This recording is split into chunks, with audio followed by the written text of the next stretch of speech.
amados. Quero desde já agradecer a todos os amados que nos visitam hoje à noite, que estão aqui cordialmente, amorosamente conosco.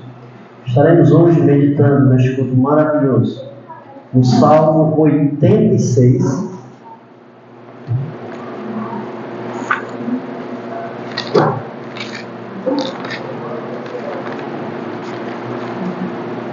Salmo 86, versículo 7.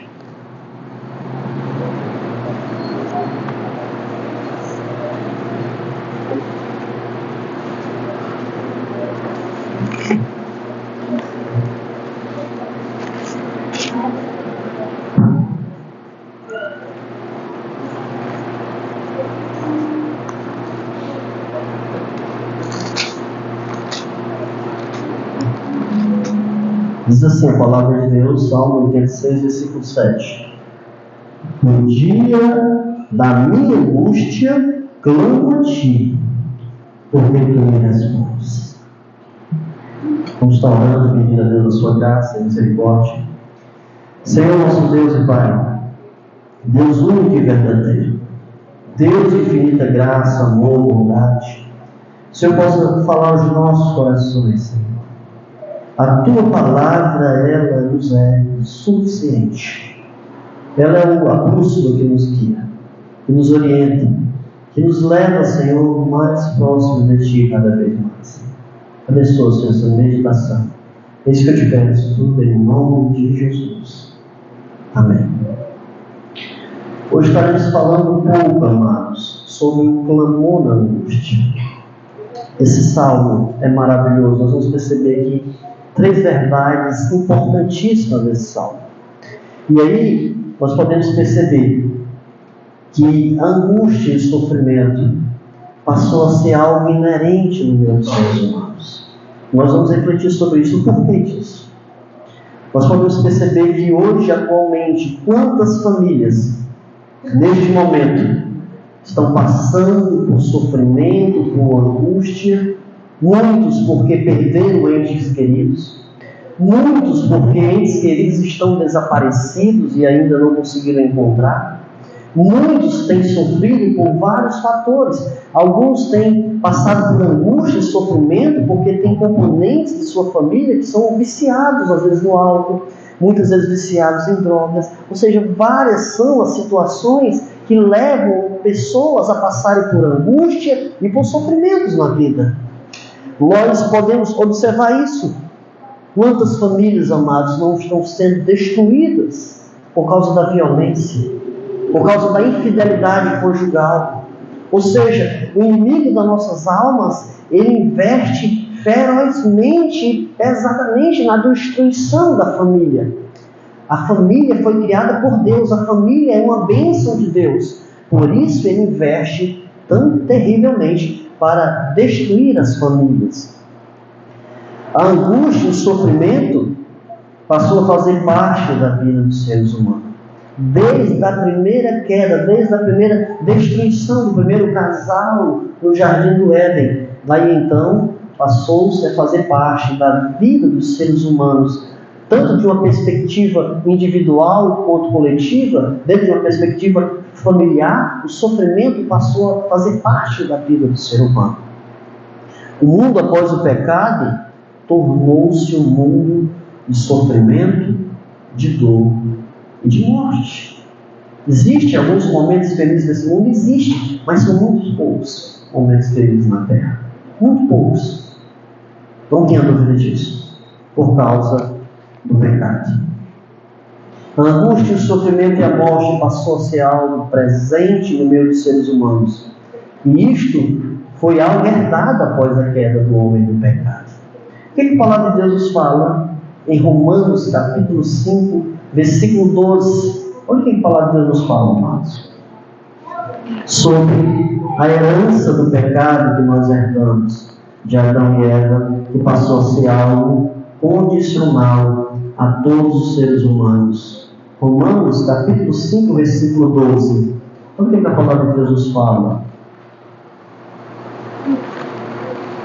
A palavra de Deus é muito clara, amados. Portanto, assim como por um só homem entrou o pecado no mundo, e pelo pecado a morte, assim também a morte passou a todos os homens, porque todos pecaram. Ou seja, o pecado ele passou a fazer parte da raça humana por causa do pecado de Adão e Eva. Adão e Eva, eles representavam toda a raça humana. Adão, ele representava todos os seres humanos. Por ele ter caído no pecado, toda a raça humana caiu no pecado de uma forma representativa. Ele representava todos os seres humanos que viriam após ele. E por ele ter caído no pecado, toda a raça humana caiu também no pecado. E nós também herdamos o pecado de forma genética, biológica. Nascemos pecadores. Uma criança ainda não está vivendo na prática do pecado, mas já nasce com uma natureza corrompida pelo pecado, tendencioso ao pecado. Por quê? Porque herdou isso. É por isso que você vai perceber que existem crianças ainda muito novinhas, ainda não chegaram nem à idade da razão, mas já arengam, já mentem, por causa da natureza que herdou pecaminosa. Às vezes você pega uma criança, não bula nisso não, é dizer, mexe, aí mexe 1000 vezes, porque faz parte da natureza ser desobediente, ser teimoso. E aí nós podemos perceber esta realidade, amados. As angústias da vida são inevitáveis. Compreenda isso. As angústias da vida são inevitáveis, porque começou a fazer parte da vida humana. Existem momentos felizes, existem momentos louváveis, mas aqui e lá nós estamos entrando em situações um tanto angustiantes, que produzem em nós sofrimentos. E isso é uma realidade. Quem foi aqui que nunca passou por angústia e por sofrimento? Com toda certeza, quase todos aqui já passaram por algum momento de angústia, de preocupação e de sofrimento na vida. Todas as pessoas passam por dia de luta interior, medo, insegurança, neste mundo mau, irmãos. Não tem como nós evitarmos tais situações. Aqui e lá, nós estaremos passando por momentos angustiantes, por momentos difíceis na vida. Não tenha dúvida disso. Nós podemos ver alguns exemplos bíblicos, né? Jó passou por muitos sofrimentos. Jó passou por muitas angústias. E ele era um homem temente a Deus, um homem reto que se desviava do mal.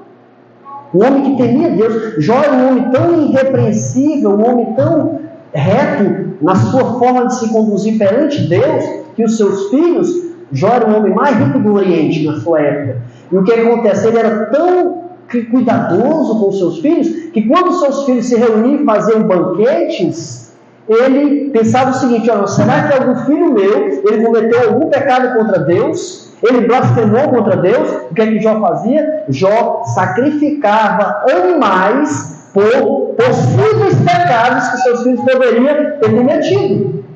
Ele era tão cuidadoso nisso que ele fazia isso. Seus filhos se reuniam em banquetes e ele sacrificava animais para que Deus viesse usar misericórdia para com seus filhos, porque seus filhos poderiam, de alguma forma, ter pecado contra Deus. Tão criterioso, era cuidadoso, era ele, porém ele passou por muitos sofrimentos, momentos de angústia, não tenho dúvida disso, profundo, ao ponto dele amaldiçoar até o dia do seu nascimento.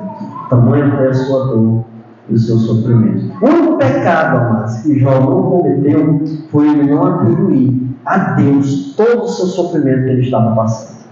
Mas Jó era um homem que tinha suas falhas, tinha suas imperfeições. É um exemplo de fé e de confiança em Deus, não tenho dúvida disso. Mas passou por momentos também angustiantes e difíceis. Jesus também experimentou na sua vida momentos muito angustiantes. No jardim do Getsemane também.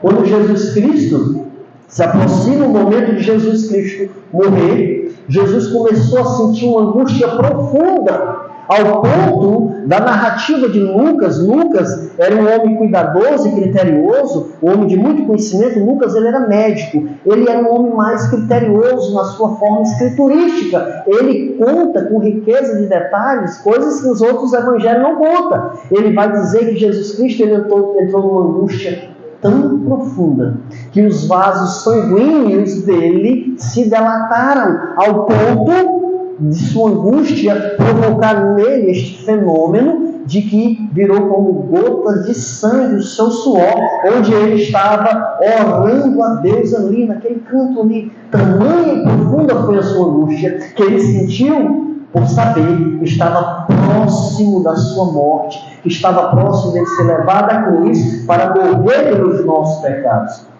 Nós podemos observar isso. Mateus, capítulo 26, versículo 38. Mateus, capítulo 26, versículo 38.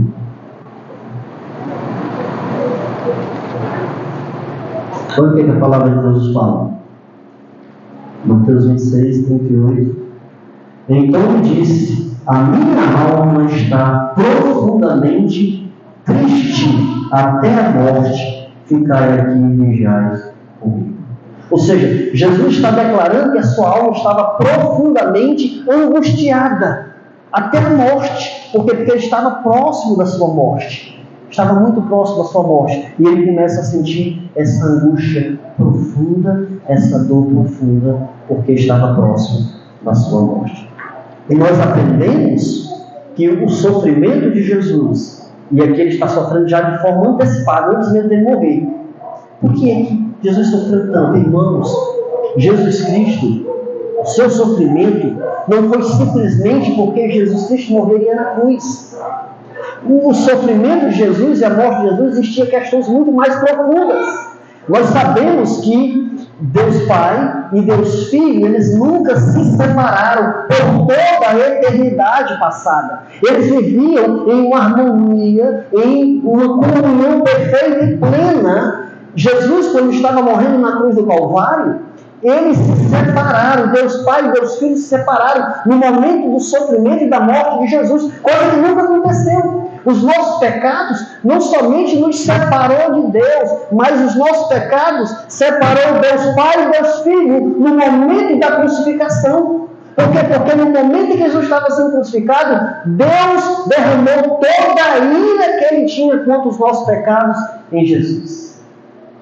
O castigo que estava sobre ele nos trouxe a paz. Sobre as suas pisaduras nós fomos sarados. Eles foram separados ali naquele momento para Jesus sofrer a ira de Deus, santa e perfeita, contra os nossos pecados, para que eu e você, pela fé e confiança nele, viéssemos ser aceitos eternamente por Deus. Que coisa tremenda, que coisa profunda, irmãos. E aí nós podemos perceber que após a morte e a ressurreição de Jesus, o Império Romano ainda matou gente na cruz por 400 anos quase. E muitos irmãos nossos em Cristo, quando ia morrer na cruz do Calvário, ia morrendo cantando louvores, sem nenhuma dificuldade, louvando a Deus, adorando a Deus. Jesus Cristo, irmãos, teve uma morte diferenciada. Lembrando que todos os irmãos morreram por amar a Jesus, por servir a Jesus, por não querer negar Jesus Cristo. Porém, Jesus Cristo, ele morreu pelos nossos pecados. Ele foi punido pelos nossos pecados. Por quê? Porque nós aprendemos que pecado nenhum pode ficar sem punição. Não existe isso de Deus fechar os olhos para pecado nenhum. Todo pecado será punido perante Deus. Deus, como justo, perfeito juiz, ele condenará e punirá todo pecado. Aqueles que um dia se arrependeram e creram em Jesus, os seus pecados foram punidos em Jesus de forma definitiva na cruz do Calvário. Aqueles que se manterem nesta terra sem verdadeiro arrependimento e fé em Jesus, um dia receberão a punição eterna pelos seus pecados. Ou seja, não existe essa de Deus passar panos quentes ou abafar pecado de ninguém. Todo pecado será punido por Deus. Não tenha dúvida disso. O pecado não pode ser impune ou passar impune aos olhos de um Deus justo, perfeito e santo. Isso é um atributo dele. Ele é justo em todos os sentidos. Ele é santo em todos os sentidos. E ele não suporta o pecado. O pecado para Deus tem que ser punido, tem que ser castigado, não tenha dúvida disso. Porém, existe esse aspecto do amor de Deus, que Deus nos ama e nos amou em Cristo Jesus ao ponto de punir os nossos pecados em Cristo. para nos dar absolvição, para que nós viéssemos ser aceitos, perdoados por Deus. Houve a necessidade dele passar por isso. Jesus sofreu essa profunda e terrível angústia nesse momento, amados. Ao ponto de quando ele estava na cruz ali, dando seus últimos suspiros, ele fala na sua língua aramaica, Eli, Eli, lá, sabactani, que quer dizer, Deus meu, por que tu me desamparaste? Irmão, isso é muito forte, amados. Jesus foi desamparado na cruz, para que eu e você viéssemos ser amparados por Deus.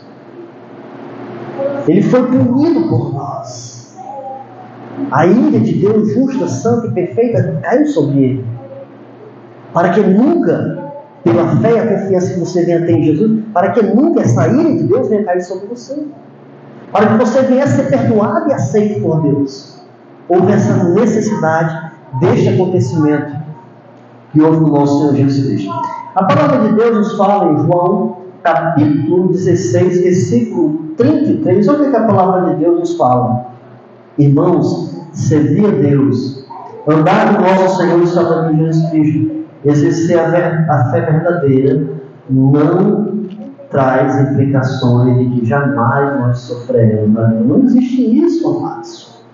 Não existe isso. O falso evangelho vai dizer para você que você não pode sofrer. O falso evangelho vai trazer uma perspectiva equivocada para a sua vida.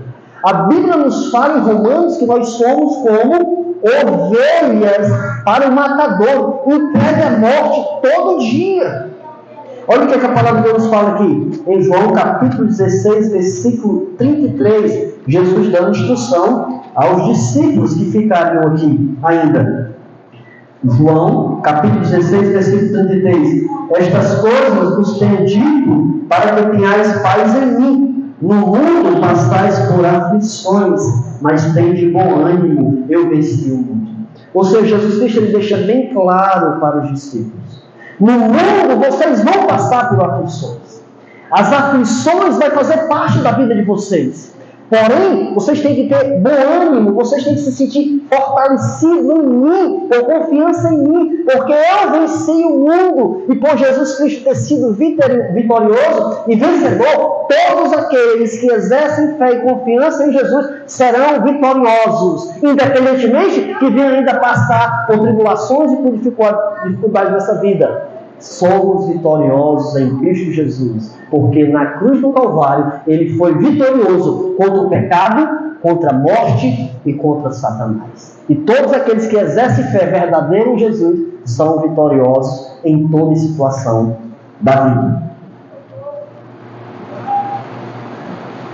Como devemos estar preparados para os dias de angústia da vida? A Bíblia nos fala bem claro, que existem os dias maus, existem os dias difíceis, existem os dias trabalhosos.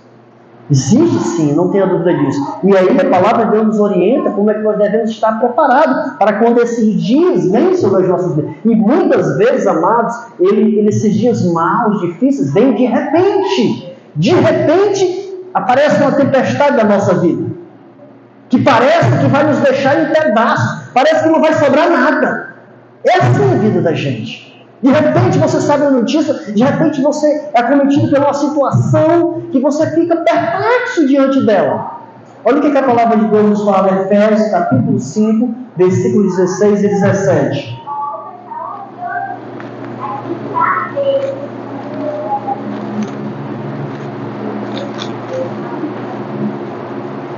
A palavra de Deus nos fala em Efésios 5, versículo 15 e versículo 16. Texto muito conhecido nosso, diz assim a palavra: porquanto vede prudentemente como andais, não como necios, sim como sábios, remido o tempo, porque os dias são maus. Ou seja, nós devemos não andar como pessoas insensatas, mas nós devemos ser prudentes, E como é que nós podemos ser prudentes? Nós só podemos ser verdadeiramente prudentes se nós aplicarmos os princípios da palavra de Deus na nossa vida diária. Ela é a nossa bússola de orientação para sermos prudentes, não sermos necios, pessoas que não têm conhecimento de Deus, que não valorizam o conhecimento sobre Deus. E aí nós aprendemos a lutarmos, estarmos firmes contra toda e qualquer dificuldade que nós venhamos a passar nesta vida. Nós possamos refletir sobre isso. Uma outra passagem também que nos mostra essa realidade também, ainda em Efésios 6, olha o que Efésios 6 fala. Efésios 6, versículo 15 e 16 também. Calcai os pés com a preparação do Evangelho da paz, embraçando sempre o escudo da fé, com o qual podereis apagar todos os dardos inflamados do maligno. Ou seja, ele vai falar do Evangelho como algo que você deve calçar. O que é que Paulo está fazendo? Paulo está fazendo aqui uma analogia, irmãos. Paulo ele está preso em Roma e ele tinha determinados privilégios e Paulo, o apóstolo Paulo, a elite da guarda romana cuidava dele. Os soldados mais bem preparados do Império Romano cuidavam do apóstolo Paulo.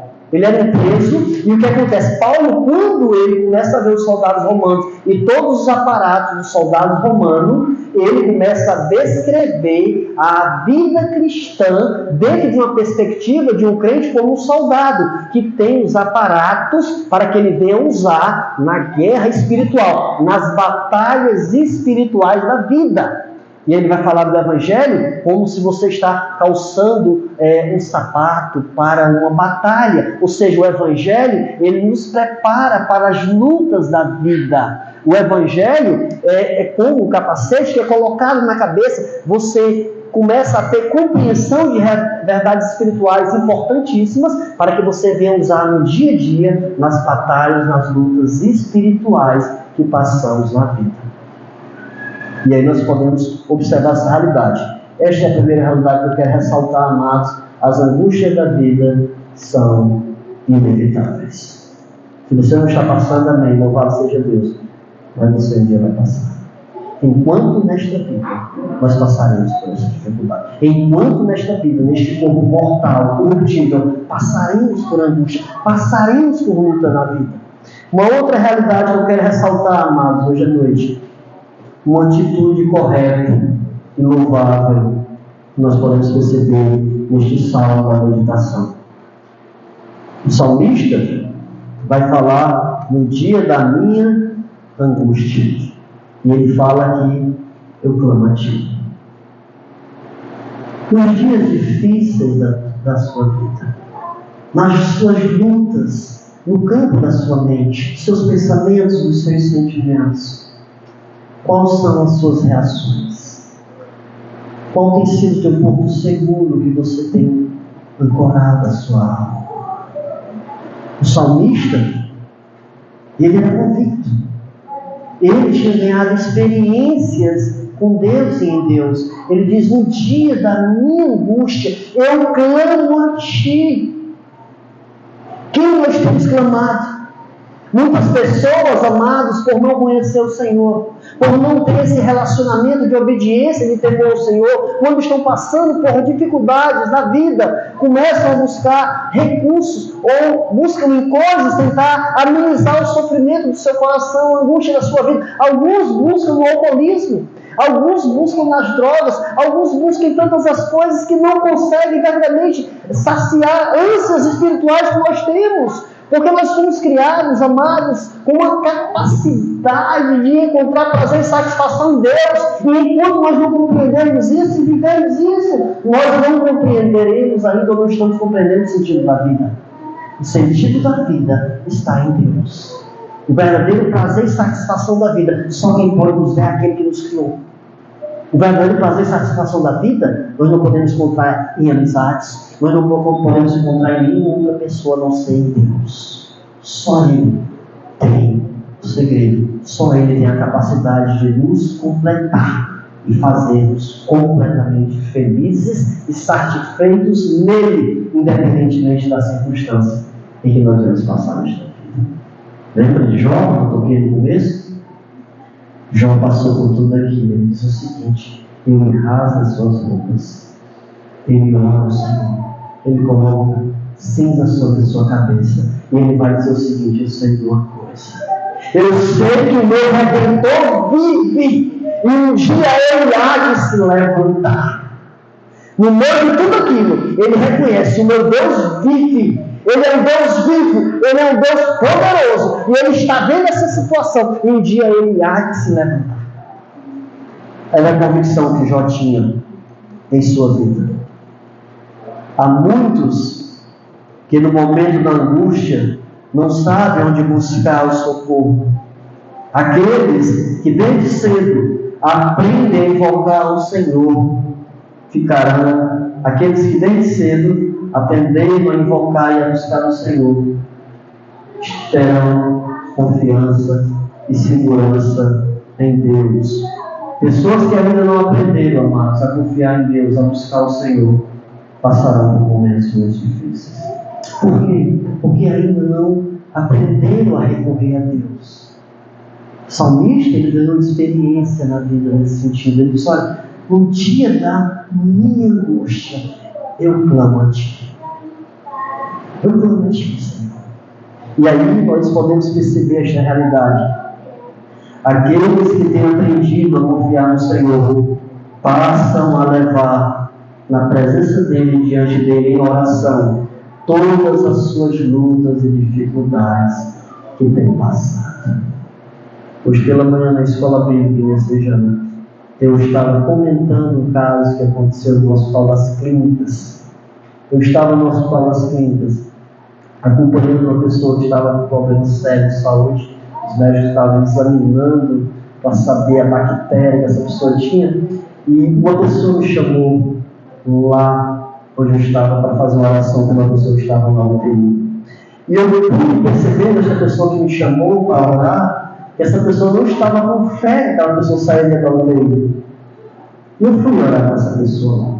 Realmente a pessoa estava numa situação delicada, cheio de aparelhos. Poucos dias os médicos tirariam o aparelho daquela pessoa. A gente foi lá, orou, e Deus misericordiosamente, um poucos dias, talvez 2, 3 dias depois daquela oração, Deus tirou aquela pessoa da UTI. Mas a pessoa que me chamou para a gente orar, eu não vi fé e confiança até então aparente naquela pessoa, que Deus tiraria aquela pessoa dali. Mas Deus tirou. Um estado horrível, terrível, irmãos. Mas Deus tirou aquela pessoa dali. Por quê? Porque nós clamamos ao Senhor, pedimos a misericórdia do Senhor por aquela pessoa, e Deus graciosamente ouviu e tirou aquela pessoa da UTI. Porque Deus, Ele ouve o clamor e responde segundo a sua vontade. Nós aprendemos isso muito cedo. Deus quer que a gente aprendamos a clamar a Ele em todas as nossas necessidades. Deus quer isso, né? Deus quer que a gente aprendamos isso, que nós exercitamos essa verdade. Por quê? Porque isso nos fortalece o nosso relacionamento com Deus. Olha o que o Salmo 121, versículo 1 e 2 nos fala da palavra de Deus. Salmo 121, versículo 1 e 2.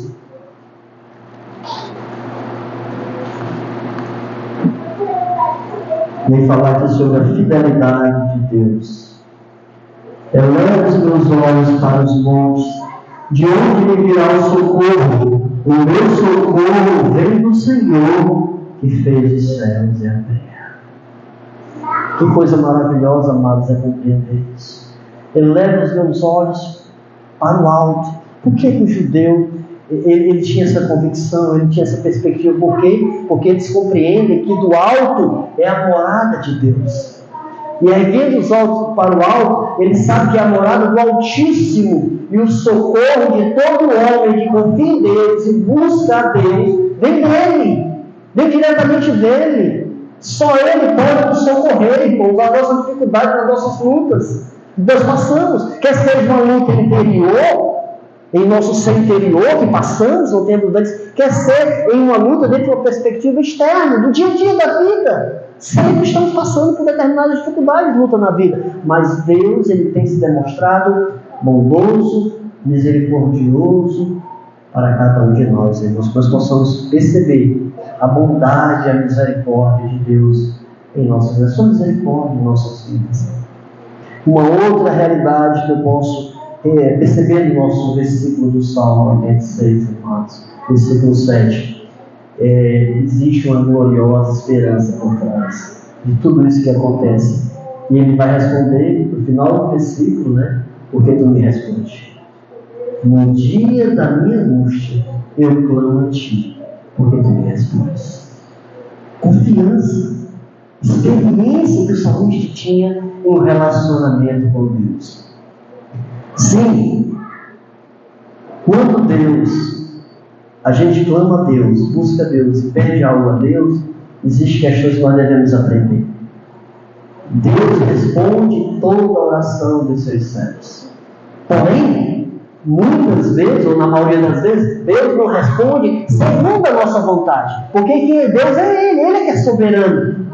Às vezes nós pedimos algo a Deus, Deus diz sim, não ou espere. Deus responde. Porém, muitas vezes não responde numa perspectiva que nós queremos, muitas vezes. E lembre-se disso, todas as respostas de Deus sempre serão a melhor para nós. Sempre serão a melhor para nós. Por mais que muitas vezes nós não entendemos, por mais que muitas vezes podemos até ficar um pouco perplexos. Por que Deus não responde? Por que Deus não faz assim que tanto eu pedi? Porque não é a vontade dele, ainda ou nunca será aceita, ou nunca será permitido aquilo ali. Por quê? Porque é o melhor para nós, é o melhor para cada um de nós, é a vontade de Deus nas nossas vidas, irmão. Aquele que aprendeu a invocar o Senhor, sabe por experiência que Ele responde. A pessoa que nunca invocou o Senhor, não conhece a sua fidelidade e tem dificuldade em confiar no Senhor e deixar a angústia de lado. Ou seja, as pessoas que não têm essa experiência de buscar o Senhor, de clamar o Senhor, de ter esse relacionamento com o Senhor, terão dificuldades de abandonar a angústia, algumas questões. Por quê? Porque não aprenderam ainda a confiar no Senhor. Pedro, ele quando vai escrever uma das suas cartas, ele vai falar algo tremendo. Pedro era um camarada altamente ansioso. Pedro era uma pessoa que agia por impulso. Pedro, ele não tinha de se converter um domínio próprio. Ele não tinha temperança. O que acontece? Quando Pedro é convertido verdadeiramente, e Deus tem trabalhado na vida de Pedro há quase 30 anos já da sua conversão, Pedro escrevendo a carta, ele diz o seguinte: olha, lançando sobre ele todas as vossas ansiedades, ele tem cuidado de vós. Pedro teve experiência, aprendeu a confiar no Senhor, aprendeu a exercer o domínio próprio, a temperança, a longanimidade. E agora Pedro, mais experiente deste relacionamento com o seu Deus, ele pode dizer com toda propriedade e confiança: lancem sobre ele as vossas ansiedades, porque ele tem cuidado de vós. E com toda certeza continuará cuidando de cada um de nós, amados. Não tenha dúvida disso. Ele é o nosso Deus. Os ouvidos do Senhor, nosso Deus, estão sempre prontos a ouvir o clamor dos seus servos, dos seus justos, daqueles que Ele ama em Cristo Jesus. Olha o que a palavra de Deus nos fala, Salmo 34, versículo 15.